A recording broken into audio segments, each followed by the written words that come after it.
সন্ত্রাসীদেরকে আপনারা গ্রেপ্তার করে উপযুক্ত বিচারের মাধ্যমে আমাদের এই দেশটাকে, এই চট্টগ্রাম উপজেলাকে, এই ইউনিয়নকে আপনারা মাদক বিরোধী, সন্ত্রাস বিরোধী করার জন্য এদেরকে নিশ্চিন্ন করেন। আমরাও সেখানে ছিলাম, কিন্তু আমরা যেটা দেখেছি চট্টগ্রাম পুলিশ প্রশাসন যে কাজটি করেছেন, আজকে আমরা সাংবাদিকদের মাধ্যমে পুরো দেশবাসীকে, চট্টগ্রামবাসীকে জানিয়ে দিতে চাই।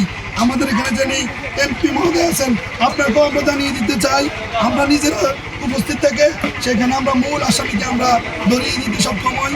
কিন্তু এখানে আমাদের এসআই মুর্শেদ এবং এসআই জামালের মাধ্যমে ওনারা আবার আসামিকে আমাদের সামনে দৈরাই প্রধান আসামিকে, ওনারা এই ঘটনার প্রধান আসামিকে ছেড়ে দেন। আমরা সেটা তাৎক্ষণিক ওসিকে, চট্টগ্রাম থানাকে, বিভিন্ন মাধ্যমকে আমরা অবহিত করি, সেটার কোনো আমরা বিহিত পাই নাই। এরপরে আমাদের মামলাটি ওনারা গ্রহণ করেছেন, কিন্তু 1 তারিখের ঘটনায় আজকে 4 তারিখ হয়ে গেছে, এখন পর্যন্ত একটা আসামিকে, শুধু আমাদের গ্রামের যে আসামিটা, এটাকে আমরা নিজেরাই আইনের হাতে সুপর্দ করছি। এর বাইরে মূল সন্ত্রাসী যারা ছিল, এদেরকে একজনকেও এখনো কোনো রাজনৈতিক ব্যক্তি মতাদর্শে না কোনো রাজনৈতিক দলের মতাদর্শে চট্টগ্রাম পুলিশ প্রশাসন এদেরকে গ্রেপ্তার করছেন না।